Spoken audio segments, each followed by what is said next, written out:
O velho Elias soltou o ar pesado, cravou os olhos empoeirados no rapaz e decretou: "Você vai aguentar cada segundo, até não conseguir mais ficar de pé", disse o lavrador.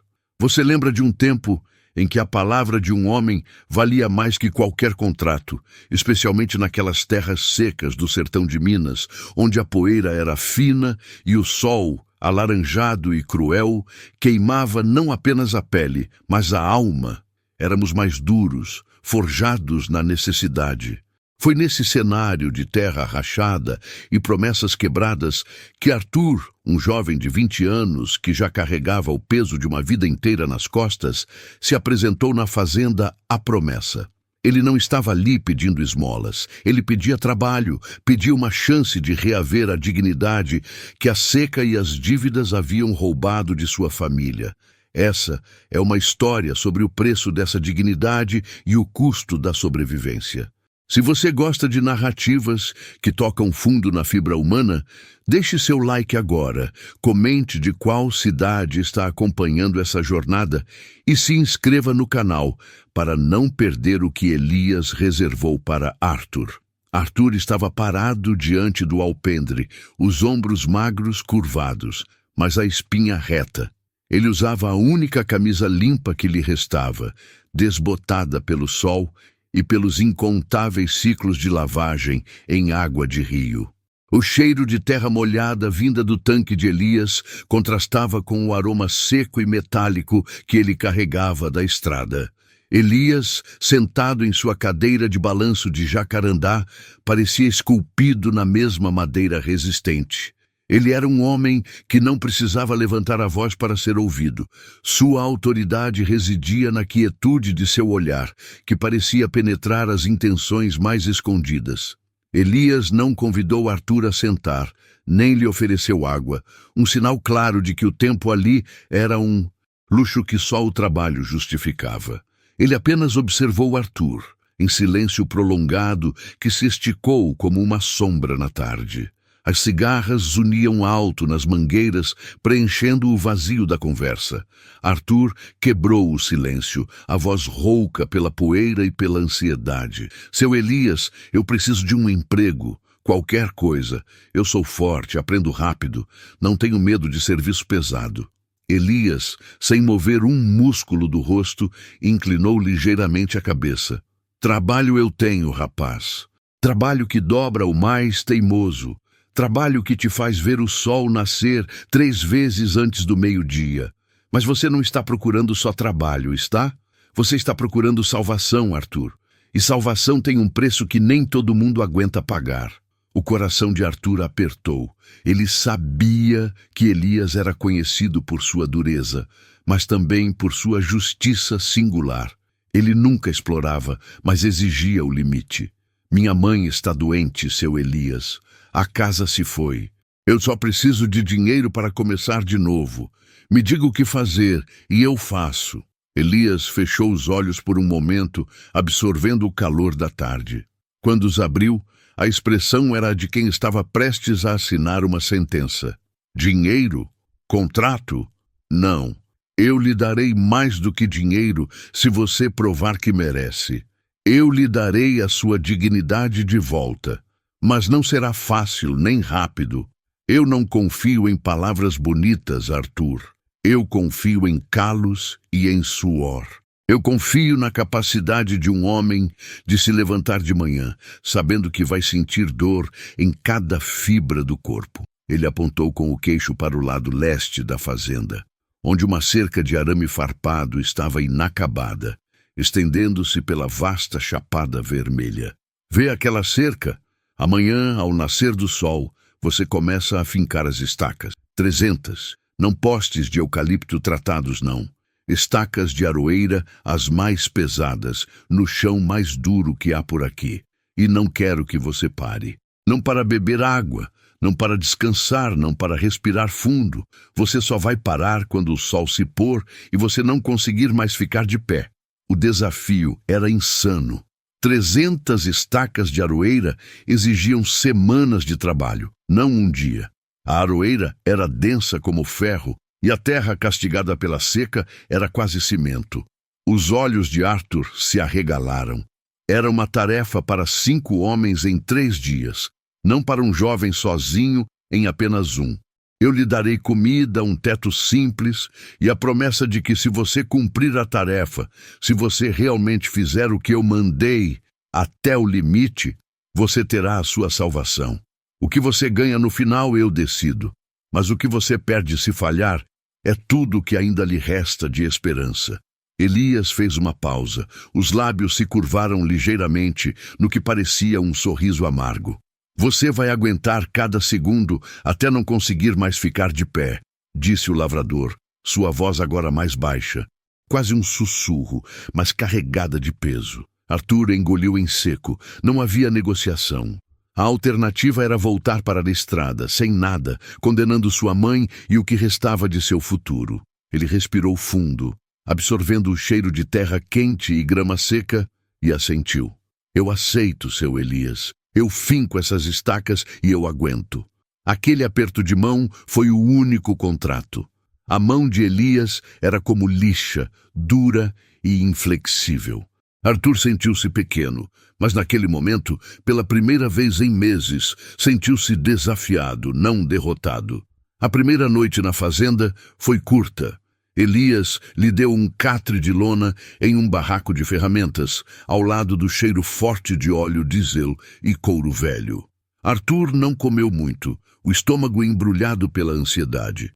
Ele passou as horas antes do amanhecer, afiando mentalmente sua determinação, enquanto afiava as pontas das estacas que Elias havia empilhado. Eram troncos nodosos, pesados, com o peso específico de quem sabe que a dor virá. O sino de Elias tocou às 4 da manhã, um som metálico e impiedoso. O sol ainda não tinha mostrado sua face, mas o céu no horizonte já ganhava tons de cinza claro e rosa pálido. Arthur já estava de pé, vestindo a camiseta rasgada que usaria para o trabalho, enrolando trapos velhos nas mãos para proteger a pele das bolhas que viriam. Elias já estava na cerca, observando, mas não ajudando. Pegue sua primeira estaca, rapaz. O martelo está ali, grande, pesado. Não perca tempo reclamando do peso. Use-o a seu favor. Elias não ofereceu um café. Não deu instruções sobre a técnica. A técnica era bater, bater até entrar. O peso da aroeira na mão de Arthur era surpreendente. Parecia que ele estava carregando uma criança de madeira maciça. O solo era implacável. Ele ergueu o martelo, um bloco de ferro com cabo de madeira, e desferiu o primeiro golpe. O som foi surdo, um tanquioco que ressoou pela madrugada. A estaca mal afundou meio centímetro. Arthur bateu de novo. E de novo. O suor começou a escorrer antes mesmo que o sol tomasse conta do céu. Ele precisou de mais de 40 golpes fortes para enterrar a primeira estaca a uma profundidade razoável. A cada golpe, os músculos de seus braços e ombros protestavam, gritando contra o esforço não aquecido. Elias estava a 10 metros de distância, sentado em uma pedra, com um chapéu de palha cobrindo o rosto, impassível. Ele não dizia nada, não incentivava, mas também não repreendia. Ele apenas testemunhava. Quando o sol irrompeu no horizonte, um disco de fogo implacável que subiu rapidamente, Arthur estava na 15ª estaca. Ele já respirava pela boca, o ar quente e seco arranhando a garganta. Os trapos nas mãos já estavam encharcados de suor e sangue fino, o resultado do atrito constante. A parte mais difícil não era o esforço, mas a monotonia e a promessa de que o trabalho só ficaria mais difícil. A cada estaca, a dor se acumulava. Ele tentou focar apenas no próximo golpe, isolando-se da realidade das 285 estacas que ainda restavam. Por volta das 10 da manhã, o calor atingiu o pico. O ar parecia vibrar com a intensidade do sol. Arthur já havia trocado a camiseta por um tecido mais leve, mas o suor escorria em riachos salgados, queimando em cortes superficiais. Ele sentia a tontura da desidratação, e a visão ocasionalmente ficava manchada de amarelo brilhante. Elias, como se lesse seus pensamentos, levantou-se e foi até ele, carregando um cântaro de barro. Arthur sentiu o cheiro da água fresca e sua mente gritou para ele parar. Beba, disse Elias, ração controlada. Você só terá mais 2 doses iguais a esta até o anoitecer. Não desperdice, é o mínimo necessário para mantê-lo lúcido. Arthur pegou o cântaro e bebeu com avidez controlada, forçando-se a engolir pequenos goles para que o alívio não fosse seguido de náusea. A água era mineral, fria, quase doce, um presente em meio ao inferno. Quantas? Perguntou Elias, a primeira palavra direta de incentivo ou questionamento que ele fizera. 72, seu Elias, respondeu Arthur, a voz um sussurro. 72. Ele mal havia completado 1/4 da tarefa. O desespero ameaçava se instalar. Elias apenas assentiu. Bom número, mas lembre-se do acordo. Não pare. Você só para quando o corpo cair, e não antes. Ele deixou o cântaro e voltou para sua sombra, deixando Arthur sozinho com a tarefa impossível. O restante da manhã foi uma descida lenta e dolorosa à exaustão. Arthur começou a desenvolver um ritmo hipnótico. Levantar o martelo, deixar a gravidade, fazer a maior parte do trabalho, guiar o impacto, o tunk, o gemido de dor que ele mal conseguia conter. Ele parou de contar as estacas individualmente e passou a contá-las em grupos de 10, uma meta menor, mais alcançável. O almoço foi seco, um pedaço de rapadura e farinha com carne seca desfiada. Ele comeu enquanto trabalhava na 100ª estaca, sem parar o movimento do martelo. A comida parecia papel em sua boca, mas ele forçou-se a mastigar, sabendo que cada caloria era essencial para a sobrevivência do desafio. Ao meio-dia, o sol estava no auge, não mais alaranjado, mas branco, ofuscante. O ar estava tão quente que parecia esmagar seus pulmões. A dor nos braços se transformou em uma dormência constante, uma dor fantasma que só era interrompida por pontadas agudas a cada martelada mal dada. Arthur percebeu que a aroeira não era o inimigo. O inimigo era a sua própria mente, que gritava para ele desistir. Ele começou a conversar consigo mesmo em sussurros incoerentes. Sua mente via imagens de sua mãe, a febre, a dívida. Cada estaca era um prego no caixão do desespero, ou um passo em direção à liberdade. Na estaca número 130, ele perdeu o ritmo. O martelo escorregou e ele acertou o calcanhar da mão direita. A dor foi excruciante, um choque elétrico que o fez gritar. Ele largou o martelo e se curvou, a respiração presa no peito. A mão latejava e ele viu o sangue escorrer pela palma. Elias, que parecia ter cochilado, não se moveu. Ele não reagiu ao grito, nem à interrupção. Apenas o silêncio e o sol julgavam. Arthur levou 1 minuto inteiro para se recompor. Ele pegou o martelo, o cabo agora viscoso de sangue e suor, e amarrou o trapo velho mais apertado na mão ferida. Ele sabia que se parasse por mais de 5 minutos, a inércia o engoliria.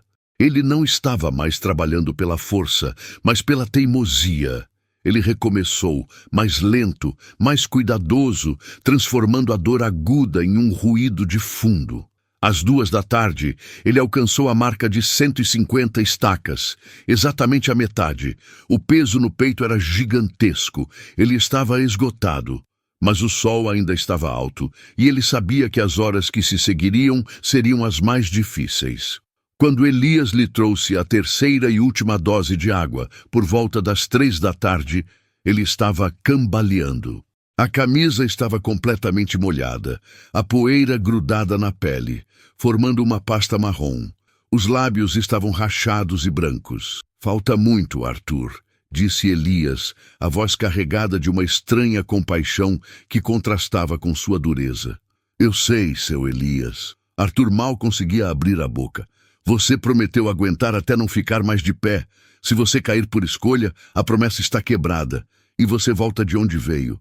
Arthur tomou o resto da água em pequenos goles rápidos, sentindo-a cair pesadamente em seu estômago vazio. Ele olhou para trás, para a linha torta de estacas fincadas que se estendiam pela paisagem. Aquele era o registro da sua dor. E se ele falhasse agora, essa dor teria sido em vão. A força que lhe faltava nos braços, ele buscou na lembrança da dignidade que precisava resgatar. Ele pegou o martelo, sentindo o peso do compromisso. Ele sabia que o que restava do dia seria a definição de quem ele era. O lavrador o tinha colocado em uma fornalha e ele precisava provar que sairia dali como aço. Ele precisava aguentar cada segundo, até o último instante em que o sol se recusasse a iluminar o sofrimento, até o momento em que o corpo por si só se negasse a obedecer. O restante da tarde era uma batalha entre a vontade de viver e o desejo de simplesmente desabar na terra vermelha. A exaustão não era mais física, era uma falha da alma, e ele não podia se dar ao luxo de falhar ali. Ele ergueu o martelo para a estaca 151, com a escuridão da dor já começando a subir em suas pernas. O dia se tornou a escuridão quando o sol se pôs, e a única coisa que manteve o homem vivo foi o eco da promessa. Você vai aguentar cada segundo até não conseguir mais ficar de pé, disse o lavrador. Você lembra de um tempo em que a dignidade valia mais que o conforto? Em que um homem podia reverter o erro de uma vida inteira com o suor de um único dia? Este é o dilema de Arthur, um jovem que buscou refúgio e redenção nas terras de Elias, o lavrador, após perder tudo o que possuía. Ele agora estava no limiar entre a sobrevivência e a queda, sob a vigília implacável de um homem que exigia mais que trabalho braçal, exigia a alma. Se a história de Arthur toca você, se você entende o peso do recomeço, deixe seu like agora, comente de qual cidade você está assistindo para sabermos até onde essa jornada de resiliência chegou, e não se esqueça de se inscrever para não perder nenhuma parte dessa saga. Arthur sentiu o metal frio do martelo contra a palma encharcada, enquanto a escuridão nas pernas, mencionada momentos antes, ascendeu ao seu quadril como água gelada. Ele não estava mais no controle da estaca. Era a estaca que o controlava, ditando o ritmo impossível de sua pulsação. O golpe para iniciar a 151 foi lento, quase um sussurro. O martelo subiu com a relutância de uma âncora sendo içada de um fundo lodoso. E quando desceu, faltou a força necessária para causar o impacto seco e decisivo. Em vez do tunk limpo, ouviu-se um puff mole, a madeira cedendo pouco, zombando de seu esforço. Elias, o lavrador, estava sentado a uns 50 metros, na sombra grossa de um jatobá solitário, impassível. Ele não precisava falar para que Arthur sentisse o peso de seu olhar, um julgamento silencioso que não aceitava desculpas da carne. Aquele homem não estava ali para supervisionar o trabalho, estava ali para supervisionar o caráter. Arthur respirou fundo, puxando o ar seco para os pulmões em brasa. A paisagem ao redor já não tinha cores. Era um borrão amarelo avermelhado, onde o único foco nítido era a ponta daquela estaca de aroeira. Ele precisava de mais 7 golpes na estaca 151, mas seus braços tremiam incontrolavelmente. Um tremor que vinha de dentro, não apenas de fadiga, mas da fome brutal que roía seu estômago desde o almoço parco de farinha e pouca água. Ele tentou o segundo golpe. Desta vez, ele fechou os olhos. Não para fugir da imagem da estaca, mas para invocar a lembrança de sua casa perdida, do desespero de sua família quando ele falhou. Aquela dor era a única energia que restava. O golpe veio mais forte, mas o esforço o fez cambalear. Você vai aguentar cada segundo, repetiu Arthur para si mesmo, lembrando-se da condição imposta por Elias. Se ele caísse por escolha, ele perderia. E cair parecia a opção mais doce e sedutora naquele momento. Cair era rendição, e rendição significava a perda total da sua chance de recomeço. Ele lutou contra o desejo instintivo de soltar o martelo. A inércia era traiçoeira. Em vez de erguer o braço para a 152, ele passou 5 minutos simplesmente olhando para a ferramenta, preso no meio do movimento. O suor que escorria por suas sobrancelhas salgava seus olhos, mas ele não podia se dar ao luxo de limpá-los. Cada movimento era um custo de calorias que ele não possuía. Quando finalmente conseguiu cravar a 153, o sol começou seu descenso agressivo. A luz alaranjada que pintava o sertão não era mais bonita. Era cruel, anunciando a chegada iminente da escuridão, o tempo limite. Ele precisava cravar dezenas de estacas mais, talvez 20, antes que a luz sumisse completamente e o trabalho fosse encerrado. A estaca 154 exigiu 16 golpes fracos. Ele começou a murmurar, uma ladainha baixa e rouca. Eram os nomes de seus pais, o som da voz de Elias, o mantra da promessa. Era um ruído para impedir que o silêncio do campo o engolisse, para evitar que o pensamento de fraqueza encontrasse espaço na mente exaurida. De repente, ele ouviu o som de couro raspando a terra. Elias estava se levantando. O lavrador caminhou lentamente, as botas pesadas levantando poeira vermelha.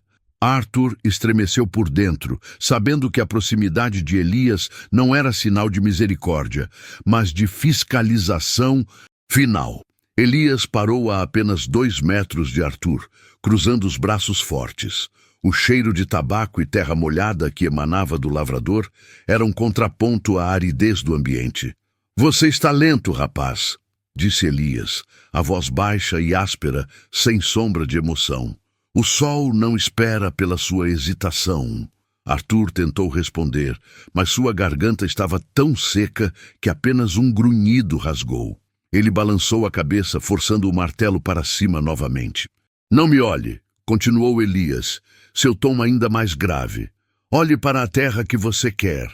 Olhe para a cerca que você está construindo. O que você vê?" Arthur, com a visão turva pelo esforço, viu apenas o poste 155. "Vejo o fim", ele conseguiu dizer, a palavra mal soando como voz humana. Elias deu um passo à frente e seus olhos negros fixaram-se nos de Arthur. "O fim é quando você decide que é. Mas você não pode se dar ao luxo dessa escolha, não é mesmo?" A frase de Elias cortou a exaustão de Arthur como um chicote. Ele não podia escolher o fim. O corpo podia cair, mas a decisão de parar tinha que ser tomada pela natureza, não pela sua vontade. Com uma injeção desesperada de adrenalina vinda da vergonha e do medo de falhar na frente do homem que lhe dava uma segunda chance, Arthur fechou os olhos e desferiu o golpe mais forte que lhe restava na 155. O impacto reverberou em seu crânio. Ele sentiu o joelho vacilar e por um instante a terra vermelha parecia subir para recebê-lo. Mas ele não caiu. Ele usou a última fibra de força para se equilibrar, prendendo a respiração. A estaca 155 estava finalmente firme. Arthur abriu os olhos e viu Elias assentir ligeiramente, um movimento quase imperceptível. O lavrador não ofereceu ajuda ou água, mas a presença dele ali, testemunhando o limite da dor, era um combustível perverso. "Faltam 15 minutos, Arthur. Se você quer o telhado sobre sua cabeça esta noite, é melhor mover esses braços." Elias deu as costas e retornou à sombra do jatobá. A pressão havia dobrado. Arthur sabia que se não completasse um número decente de estacas antes que a luz desaparecesse, o lavrador o consideraria indigno, um fraco. Ele se curvou sobre as 156. E o cheiro do azeite de mamona que Elias havia esfregado nas estacas no início do dia subiu, misturado ao aroma metálico do próprio suor. Aquele cheiro de planta e óleo era agora o cheiro da sua punição. Seus movimentos se tornaram mecânicos, a mente vagando para longe da dor, buscando refúgio em um estado de quase transe. Ele martelou as 156, 157 e 158. No momento em que a 158 estava fincada, o sol tocou o horizonte e o céu explodiu em tons de roxo e carmesim. Era o sinal final. O corpo de Arthur reagiu ao pôr do sol antes que sua mente pudesse processar. Ele tentou levantar o martelo para a 159, mas seus tendões gritaram. Sua mão escorregou do cabo e o martelo de aço despencou na terra seca, levantando uma pequena nuvem de poeira. O som foi o mais alto que ele ouvira o dia inteiro. Ele estava de pé, mas o martelo não estava em sua mão. Arthur olhou para o objeto caído, depois para Elias. Seus olhos suplicavam por 1 minuto a mais, por misericórdia. Ele não havia caído por escolha, mas o trabalho havia parado. A promessa estava tecnicamente quebrada. Elias se levantou novamente, caminhando lentamente na direção do jovem, a luz vermelha do crepúsculo transformando sua silhueta em uma figura gigantesca e intimidante. Você parou, disse Elias, parando perto do martelo. Eu não caí, sussurrou Arthur, sentindo as lágrimas de exaustão começarem a queimar em seus olhos. O martelo escorregou. Elias olhou para o martelo no chão, depois para Arthur, que estava tremendo. O trabalho cessa quando a luz se vai, Arthur, e a luz está quase indo. Arthur sabia que esta era a última chance. Ele se abaixou, ignorando a dor lancinante na lombar, esticando a mão para pegar o martelo. A ação de se curvar era quase um colapso, mas ele agarrou o metal frio. Ele não havia caído. Ele se endireitou com dificuldade e bateu na 159 uma vez, 2 vezes, 3 vezes, golpes minúsculos, sem eficácia, apenas para provar que estava tentando. Ele precisava de mais 30 segundos. Elias suspirou, e o som foi como uma lixa. Ele não estava desapontado com a falha física, mas com a incapacidade de Arthur de controlar o próprio corpo até o último instante. Basta, Arthur, disse o lavrador. A voz de Elias era o som mais bem-vindo e, ao mesmo tempo, o mais temido que ele já ouvira. O comando de parar era a libertação, mas também o veredito. O sol estava agora escondido, restando apenas um brilho violáceo no horizonte. Arthur largou o martelo, que desta vez ficou em pé, apoiado na estaca 159. Ele desabou de joelhos na terra, não por desistência, mas porque suas pernas não suportavam mais o peso de seu corpo. Ele olhou para a fileira de estacas 158,5, o registro de sua batalha. A promessa, ele percebeu, não era sobre o número de estacas, mas sobre a resistência da vontade. Ele havia aguentado até o último segundo, até o corpo não aguentar mais ficar de pé por si só. Elias se aproximou e olhou para ele, agora ajoelhado, coberto de poeira e suor. Ele não demonstrou piedade, mas havia algo de reconhecimento em seus olhos duros. Você aguentou o dia, Arthur, disse o lavrador. Agora vamos ver se você consegue aguentar a noite. Ele se afastou, deixando Arthur sozinho com a dor e a incerteza do julgamento que viria pela manhã. O lavrador não havia dito se a promessa estava mantida ou quebrada. Arthur sentiu o frio da noite cair sobre ele, e a dor em seu corpo era apenas o prelúdio para a dor da dúvida. Ele tinha conseguido, ou o lavamento do martelo no chão selara seu destino de fracasso. A terra era dura, mas a promessa de Elias era mais inflexível ainda. Ele precisava de água e de saber se teria um lugar para dormir. Ele precisava saber se a sua dignidade havia sido, enfim, resgatada. Ele ficou ali, prostrado, sentindo o cheiro da escuridão. Você vai aguentar cada segundo, até não conseguir mais ficar de pé, disse o lavrador. Era a sentença que ecoava na mente de Arthur, não como uma ameaça, mas como a única regra naquele mundo de terra vermelha e sol inclemente. Você lembra de um tempo em que a dignidade valia mais que o conforto, em que a palavra dada era o alicerce sobre o qual se construía o caráter de um homem? Se você valoriza histórias de resiliência e a força bruta da vontade, deixe seu like agora e comente de qual cidade você está assistindo esta jornada. Aproveite e se inscreva no canal para não perder a conclusão épica desta história. O cheiro da escuridão, úmido e terroso, subiu em torno de Arthur, misturando-se ao odor metálico de seu próprio suor seco.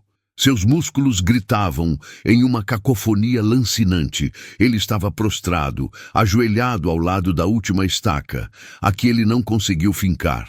A terra fria absorvia o calor que ele já não conseguia reter. A dor era um animal faminto que roía seus ossos, mas a verdadeira agonia era a incerteza. Ele havia chegado ao limite do corpo. Ele havia aguentado cada segundo. Mas o fracasso físico, o ruído do martelo caindo, anularia o esforço da vontade. O som de passos lentos e pesados quebrou o silêncio da noite que se adensava. Elias, o lavrador, estava de volta. Ele parou ao lado de Arthur, a silhueta maciça destacando-se contra a pouca luz que restava no horizonte. Ele não se abaixou. "Ficar aí não vai te fazer bem", disse Elias, a voz seca como a grama morta. "Eu disse que você precisava aguentar o dia. Agora vamos ver se você aguenta a noite." Arthur tentou se levantar, mas o corpo se recusou. Apenas um gemido rouco conseguiu escapar de sua garganta. "Não se force. Você já provou o que tinha que provar, pelo menos por enquanto", continuou Elias, sem a menor nuance de gentileza. "Vou te dar um balde d'água e um saco para te cobrir. Não espere cama ou comida quente. Você não é meu empregado, nem meu convidado. Você é um homem que precisa se provar." O lavrador trouxe uma ração de água, fresca, surpreendentemente, vinda de um poço profundo, e um saco de estopa áspero. Elias não esperou agradecimentos. Ele apenas jogou os objetos no chão e apontou para o curral de ovelhas, a uma distância segura da casa principal. "Passe a noite lá. O cheiro é ruim, mas o chão é mais macio que a terra batida. Não entre na casa. Pela manhã, se você ainda puder andar, nos encontraremos no celeiro." Elias se virou e se afastou, deixando Arthur sozinho. A simples tarefa de rastejar até o balde d'água parecia a travessia de um continente. Ele conseguiu alcançar o líquido e bebeu em goles desesperados, sentindo a vida voltar lentamente às suas veias ressecadas. A água fria lavou o pó da garganta e aliviou a queimação nos lábios rachados. Ele rastejou até o curral. O cheiro de esterco e lã molhada era forte, mas o chão coberto de palha e feno usado oferecia um acolhimento inesperado. Ele se cobriu com o saco de estopa e deitou-se, sentindo a dor latejante em cada articulação. Ele fechou os olhos e viu apenas o sol vermelho e a imagem da estaca não fincada. A noite foi uma tortura lenta. O frio penetrava o saco de estopa e os espasmos musculares o acordavam a cada hora. Ele pensou em sua esposa, Lídia, e na promessa que havia feito a ela, que voltaria com a dignidade inteira, mesmo que os bolsos estivessem vazios. Essa imagem, o rosto dela, era o último bastião de sua resistência. Ele não podia falhar agora. Ele havia aguentado até cair. O que restava era aguentar o levantar.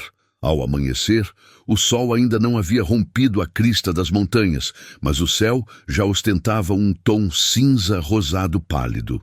Arthur conseguiu se levantar, um esforço hercúleo que exigiu cada grama de sua vontade. Ele mancava, rígido, coberto de poeira e pelo de ovelha. Ele precisava encontrar o celeiro, conforme as instruções de Elias. O celeiro era uma estrutura antiga de madeira escura, com cheiro forte de grãos e mofo. Elias estava lá dentro, mexendo em sacas de milho, vestindo as mesmas roupas de brim escuro de sempre. Não havia mesa posta, nem café, nem qualquer indício de boas-vindas. Havia apenas o trabalho. Elias se endireitou e olhou para Arthur demoradamente, sem dizer uma palavra. Ele analisava a sujeira, o tremor das mãos, a exaustão marcada sob os olhos inchados. "Eu pedi para você aguentar o dia", começou Elias, colocando um saco pesado no ombro. "Você aguentou." Arthur esperou. O silêncio do lavrador era sempre mais pesado que suas palavras. "Você fincou 158 estacas e meia. Faltava muito pouco para 160, mas você caiu. Você quebrou a promessa da força, não quebrou?" Arthur limpou a garganta, sentindo a voz arranhar. "Eu caí, Senhor, mas não por falta de vontade. Meu corpo não aguentou. Eu esgotei tudo o que tinha." Elias sorriu, mas não foi um sorriso de alegria, e sim de reconhecimento amargo. "A força é fácil de medir, Arthur, o número de estacas, mas a vontade, é o que me interessa. Eu já tive homens que fincaram as 160 estacas, mas reclamaram a cada martelada, amaldiçoaram o sol e roubaram ração. Eles tinham a força, mas eram fracos de espírito. Ele largou o saco de milho, levantando uma nuvem de poeira dourada. A promessa era aguentar cada segundo, até não conseguir mais ficar de pé. Você fez isso. Você não roubou tempo, não se escondeu na sombra e não me pediu clemência. Você quebrou a estaca, mas não quebrou a palavra. Elias fez uma pausa, o olhar intenso e fixo. Eu disse que, se você conseguisse, eu não só te pagaria o preço justo por sua terra, como também te daria trabalho aqui pelo tempo que quisesse. E eu cumpro a minha palavra. Sua terra agora é minha, e o valor combinado foi depositado em sua conta esta manhã. E você tem um emprego. 70% do que você ganhar vai para a sua família. 30% fica aqui para o seu sustento. Você vai trabalhar para mim até o dia em que quiser ir embora. O peso do alívio foi quase tão incapacitante quanto a dor de seu corpo.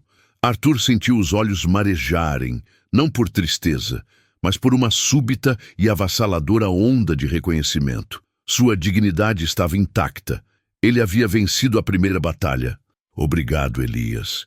Eu não vou decepcioná-lo. Não me agradeça, retrucou o lavrador. Apenas trabalhe como um homem que valoriza o que tem. Hoje, você não vai fincar estacas. Você vai limpar o depósito de sementes e catalogar o estoque. É trabalho leve para você recuperar o corpo, mas não se acostume. O trabalho aqui é duro e eu sou exigente. Elias o conduziu a um galpão lateral, mais organizado e limpo, onde pilhas de sacos de sementes esperavam. O cheiro de alfafa e trigo fresco era um bálsamo. A recuperação não é só física, disse Elias, olhando-o de lado. É sobre refletir sobre o que te trouxe aqui. A perda da terra ensina mais do que a posse. Ela ensina o valor de cada grão de areia. Pense nisso enquanto você limpa. Arthur pegou a vassoura e começou o trabalho. O silêncio do galpão era reconfortante, um refúgio da fúria do sol e do martelo. Ele refletia sobre a lição de Elias. A perda era, de fato, um professor implacável. Ele havia perdido a terra que seu pai havia cultivado, mas ele havia recuperado algo muito maior. A convicção de que ele era um homem que não fugia da sua dor, que aguentava cada segundo, até o último instante. Os dias seguintes passaram em uma rotina extenuante, mas previsível. Arthur limpava, carregava e ajudava na manutenção. Seu corpo lentamente cicatrizava. Ele comia o básico, dormia em um pequeno quarto anexo ao celeiro, ainda humilde, mas infinitamente melhor que o curral. E pela primeira vez em meses, sentia a esperança florescer. Ele era um trabalhador, respeitado pelo seu esforço.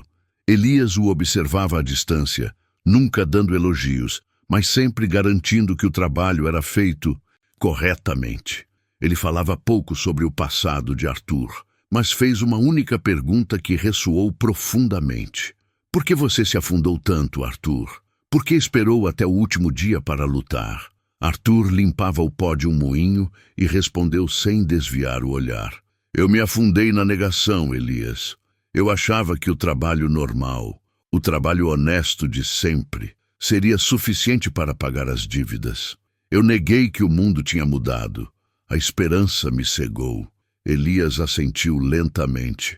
A esperança, quando é cega, é apenas preguiça disfarçada. Você precisou de um choque, de uma humilhação, para ver que a luta precisava ser maior que a dívida. Eu te humilhei para te mostrar a força que você tinha guardada. Essa conversa marcou o início de uma estranha e tortuosa relação de respeito.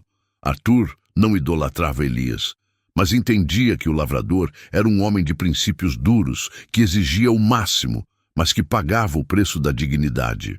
Com o passar das semanas, Arthur ganhou força, e Elias começou a colocá-lo em tarefas mais difíceis. O lavrador havia percebido que Arthur não era apenas um homem forte. Ele era um estrategista natural. Ele organizava as tarefas de forma eficiente, conseguia prever problemas com o maquinário e tratava os poucos peões que restavam com uma gentileza firme. Um dia, Elias o chamou para um novo trabalho: supervisionar a colheita da cevada em uma das partes mais altas da fazenda. Você vai lidar com os homens. Eles te respeitam, porque viram você lutar contra a terra e vencer. Se um deles tentar roubar tempo ou diminuir o ritmo, você o demite na hora. A dignidade não é só sobre o seu esforço, Arthur. É sobre garantir que o esforço de todos seja justo. Arthur aceitou a tarefa. Ele se sentiu pronto. Sua reconstrução não era apenas física, mas moral.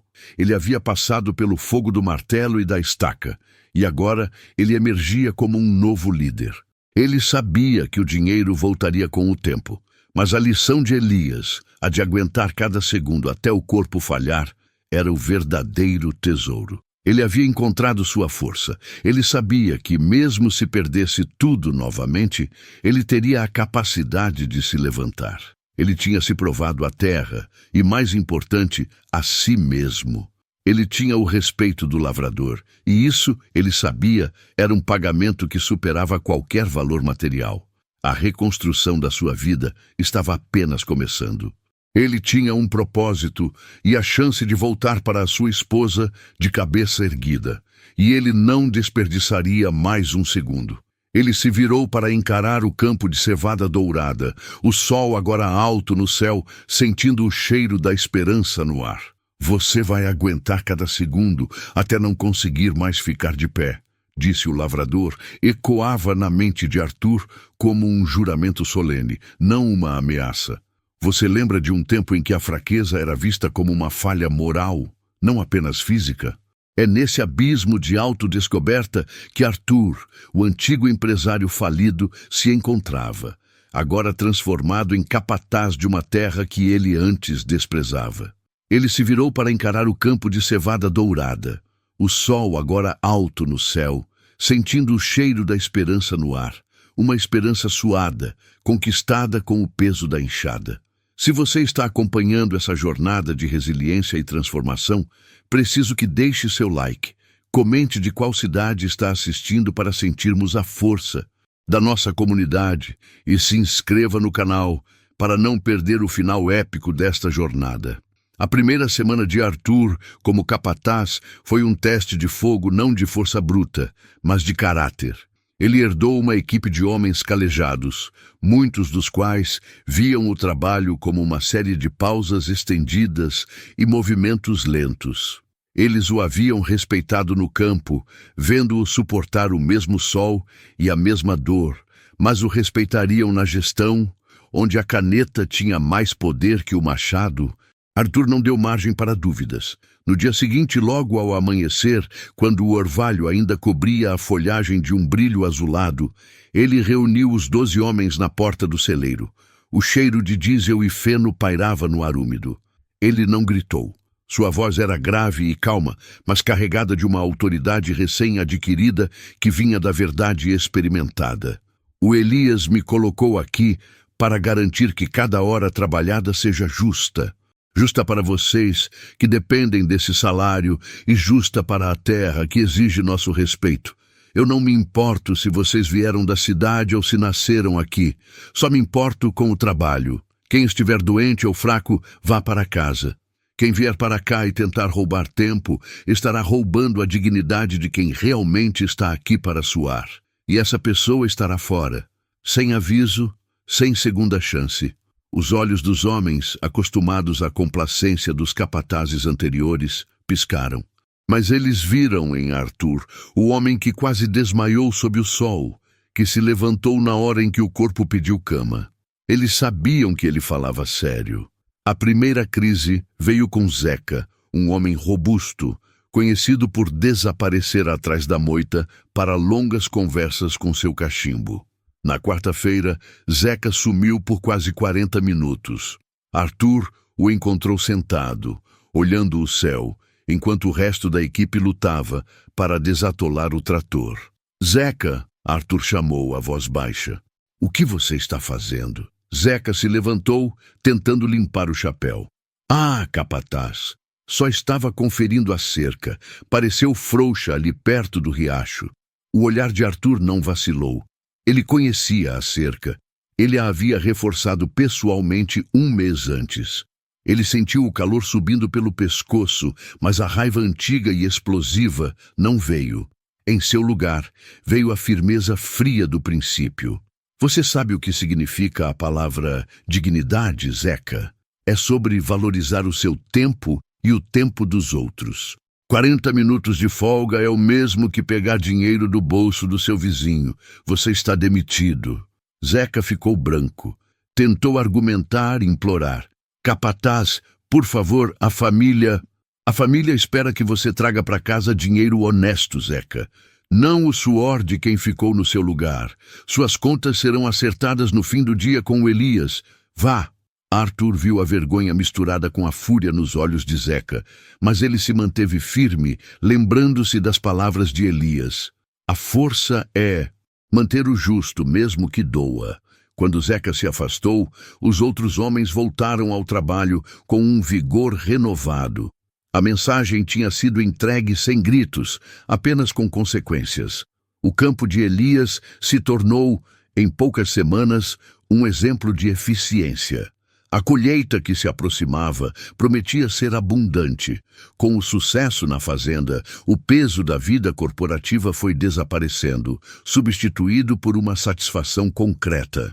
Arthur dormia o sono profundo dos justos. Acordava com o canto dos pássaros, não com o pânico das dívidas. Ele estava ganhando o suficiente para não só pagar a Elias, mas também para reconstruir uma vida financeira sólida. Ele havia provado que era capaz de vencer a terra e vencer a si mesmo. Mas a vitória era oca. À noite, sentado na varanda da pequena casa do capataz, olhando as estrelas que pareciam mais nítidas e antigas no céu do campo, o cheiro de lavanda no ar, ele sentia a falta de Clarice se tornar uma dor física. Ele havia prometido a si mesmo que só voltaria quando fosse digno. E ele era digno agora, mas a incerteza de como ela o receberia paralisava sua alma mais do que qualquer trabalho braçal. Ele pegou uma velha foto dela que guardava no bolso da camisa de trabalho, o plástico gasto pelo suor. O sorriso dela era a única imagem que ele conseguia focar na escuridão. Ele se perguntava se ela havia superado a decepção, se ela já havia seguido em frente. Ele se lembrava da sua última conversa, da frieza nos olhos dela, não de ódio, mas de exaustão. Ele a havia cansado com suas promessas vazias e seus fracassos repetidos. Certa manhã de domingo, quando os campos estavam em silêncio e apenas o vento sussurrava entre os grãos de cevada, Arthur procurou Elias. Encontrou o lavrador junto ao curral, limpando uma sela. Elias, eu preciso ir. O lavrador mal olhou para cima. Você precisa de ir para onde, meu filho? O trabalho não está pronto. A colheita não foi feita. O trabalho aqui está feito, no que me diz respeito. Os homens estão no prumo. O rendimento está alto. O dinheiro que eu te devia, já paguei. O que eu te devia de lição, eu recebi. Arthur hesitou, as mãos apertando o chapéu.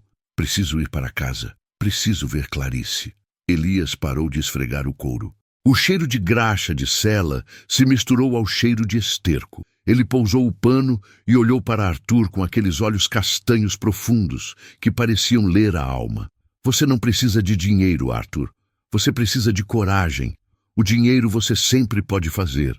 A coragem de se expor, de mostrar a cicatriz. Essa é a verdadeira riqueza. Elias apontou para o peito de Arthur. Você aguentou cada segundo de dor física aqui, até não conseguir ficar de pé. E se levantou. Mas o sofrimento que você causou à sua esposa, você vai aguentar cada segundo dele, até não conseguir mais ficar de pé lá na frente dela.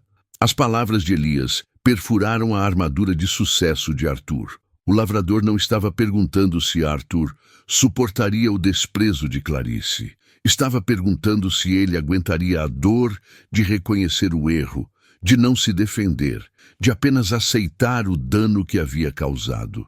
Eu não sei, Elias. Tenho medo que ela me mande ir embora. E se ela mandar? Você aguentará? Se ela disser que acabou, você honrará a dor dela ou vai cair no drama de novo? Elias se levantou. A altura impressionante. A maior colheita não é de grãos, é de caráter. Você colheu o seu aqui. Não desperdice isso com orgulho ferido lá. Quando você voltar para ela, volte sem expectativas. Volte para servi-la, mesmo que seja servindo a paz de que ela precisa sem você. Arthur sentiu a garganta apertar.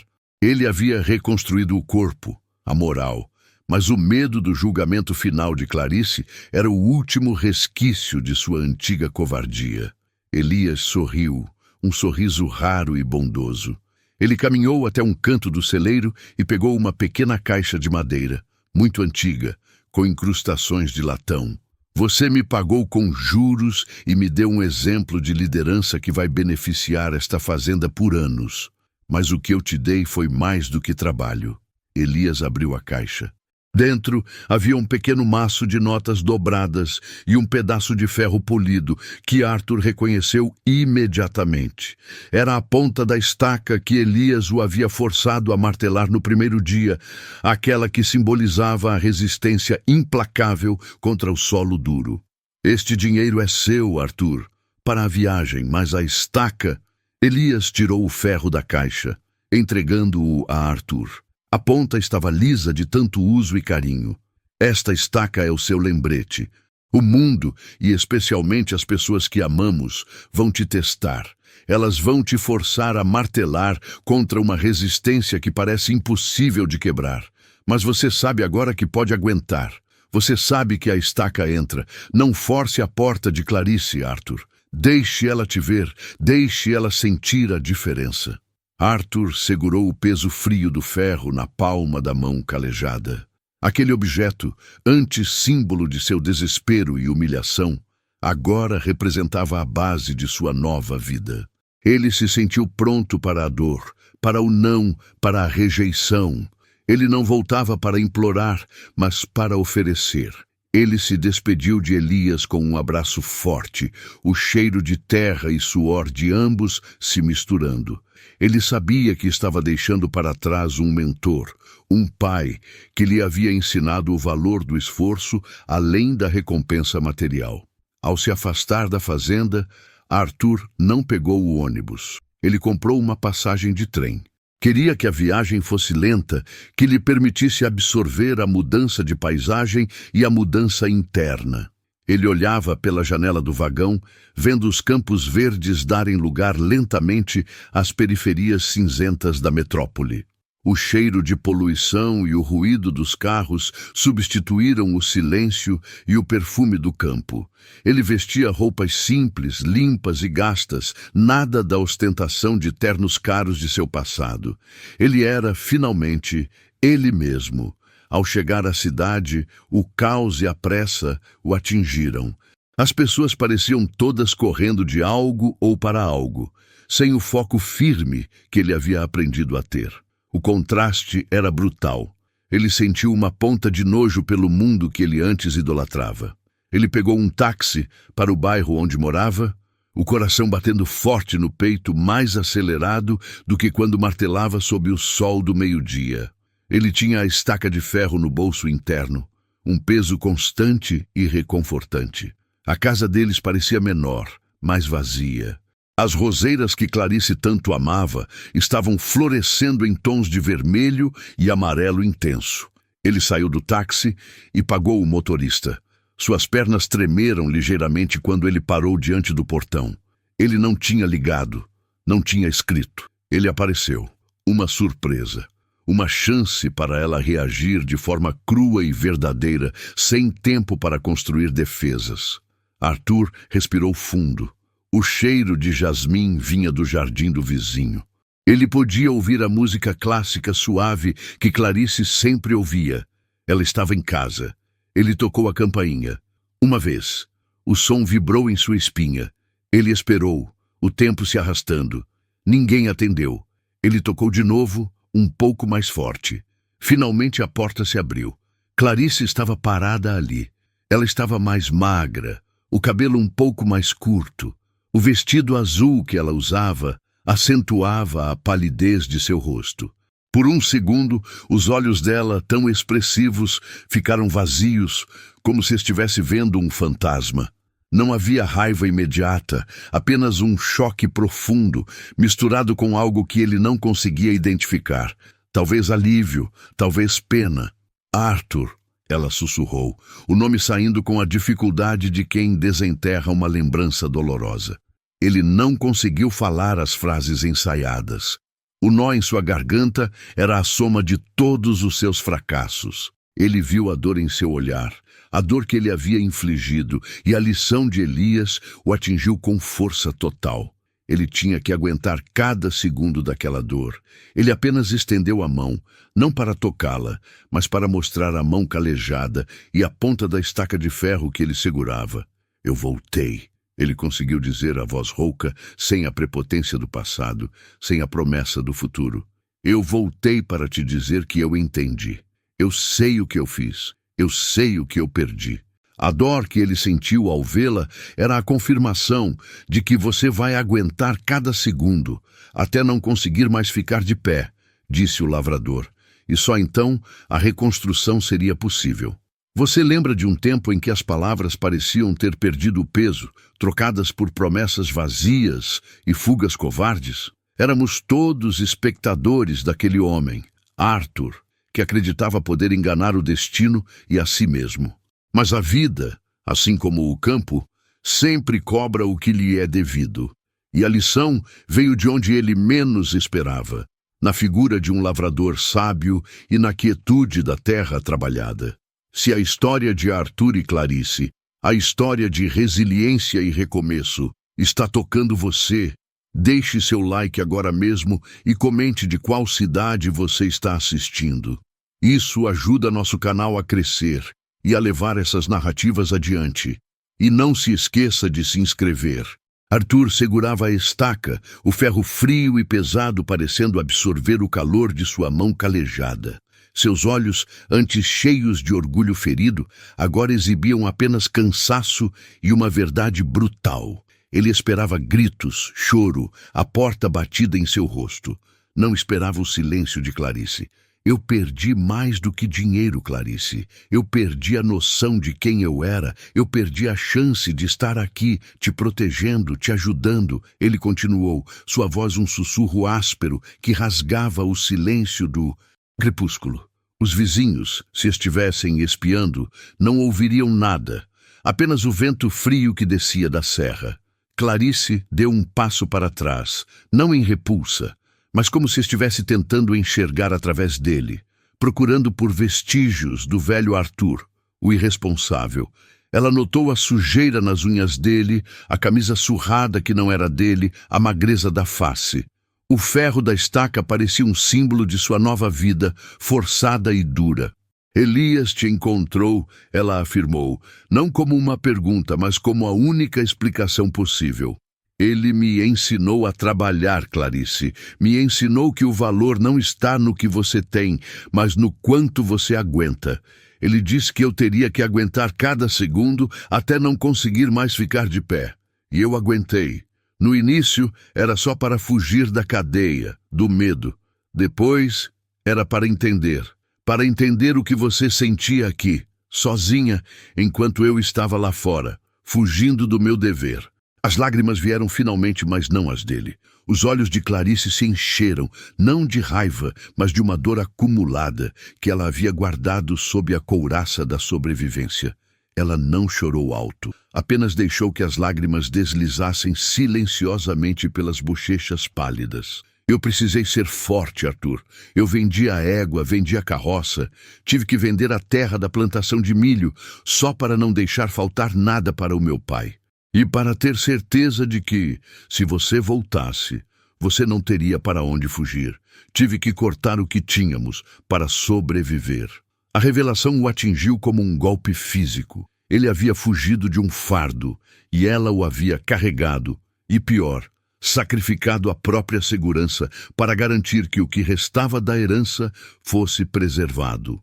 O que ele tinha a oferecer agora não era a reparação financeira, mas a reparação moral. Você fez o que era preciso. Você é mais forte do que eu jamais serei, ele confessou, abaixando a estaca. Ele não ousava sequer cruzar o limiar da porta. Eu não estou aqui para te pedir perdão, porque eu sei que o perdão é um presente que eu não mereço. Eu estou aqui para trabalhar. Eu volto para a plantação de Elias ao amanhecer, mas até lá, se você me permitir, eu vou consertar aquela cerca caída no fundo da propriedade. Eu não vou entrar na sua casa, Clarice. Eu só quero trabalhar, até não aguentar mais ficar de pé. Ela olhou para o instrumento de ferro em suas mãos, para a sujeira debaixo de suas unhas, e finalmente enxergou a mudança. O Arthur do passado teria falado em grandes somas, em novos empreendimentos. Este Arthur falava em cerca caída. Este Arthur falava a linguagem da terra e do sacrifício. A cerca é a menor das nossas preocupações, Arthur. Ela respondeu, a voz embargada, mas firme. A casa precisa de telhas novas e a bomba d'água pifou há semanas. O buraco que você deixou não se conserta com estacas. Se você realmente quer pagar a sua dívida, pague-a em presença, em trabalho de verdade, não correndo para a fazenda de Elias ao amanhecer. Você não precisa fugir mais. O sol já havia se posto completamente, mergulhando o pequeno vale na escuridão. O cheiro de mato úmido pairava no ar. A decisão dela era a sua prova final. Ficar ali, sob o olhar dela, enfrentar o caos que ele havia criado, era muito mais difícil do que capinar uma roça sob o sol causticante de Elias. Eu fico, ele disse, a aceitação final. Me diga o que fazer. Clarice assentiu, uma expressão de alívio e extrema tristeza misturada em seu rosto. Pegue as ferramentas na casinha ao lado e venha jantar. Você parece que não come faz dias. Ele comeu na cozinha, sozinho, enquanto ela arrumava a mesa para si e o pai no pequeno cômodo ao lado. Não havia música, nem conversas alegres, apenas o som dos talheres e o cheiro forte de um ensopado simples, mas nutritivo. Elias havia ensinado a ele a dignidade do trabalho, mas Clarice estava ensinando a ele a humildade do retorno. Nos dias que se seguiram, a fazenda se tornou o palco da penitência de Arthur. Ele não falava muito. Acordava antes do sol, vestia as roupas surradas e começava a trabalhar. Ele consertou o telhado, sentindo o peso das telhas de barro em seus ombros, sabendo que cada telha representava um pedaço da confiança que ele precisava reconstruir. O pai de Clarice, agora praticamente cego e enfraquecido, observava-o da varanda, sem nunca lhe dirigir a palavra, o silêncio dele sendo um julgamento constante. Arthur aprendeu a trabalhar ao lado de Clarice. Ela não era apenas a esposa abandonada, ela era a administradora, a lavradora forçada. Ela o dirigia com ordens diretas e secas. Puxe aquela mangueira. Não use a enxada daquele jeito. O campo não espera. Eles compartilhavam a labuta e o silêncio. A única vez que ela sorriu em dias foi quando ele conseguiu consertar a bomba d'água, e o jato fresco irrompeu, limpando a terra seca. Aquele sorriso valeu mais para Arthur do que toda a riqueza que ele havia sonhado em acumular. Com o tempo, a tensão diminuiu. O cansaço físico substituía a angústia emocional. Quando ele caía na cama, seus músculos gritavam, mas sua mente estava quieta, limpa. Ele estava aguentando cada segundo. Certa noite, após semanas de silêncio e trabalho árduo, Clarice o encontrou sentado na varanda, limpando a estaca de ferro que Elias havia lhe dado. A mesma estaca que ele usou para cavar as valas profundas, para fincar o novo futuro. Por que você ainda mantém isso? Ela perguntou, apontando para o ferro. É um lembrete. Elias me disse que eu precisava da dor do trabalho para saber o que a perda significava. Ele me deu isso e disse, enquanto você puder segurar isso e cavar, você não perdeu sua dignidade. Essa estaca me ensinou que o que é profundo e verdadeiro, o que se sustenta, só pode ser construído com esforço lá na base. Clarice sentou-se ao seu lado, o silêncio não mais de mágoa, mas de aceitação mútua do fardo. Eu aguentaria tudo de novo, Arthur. Não por você, mas por nós.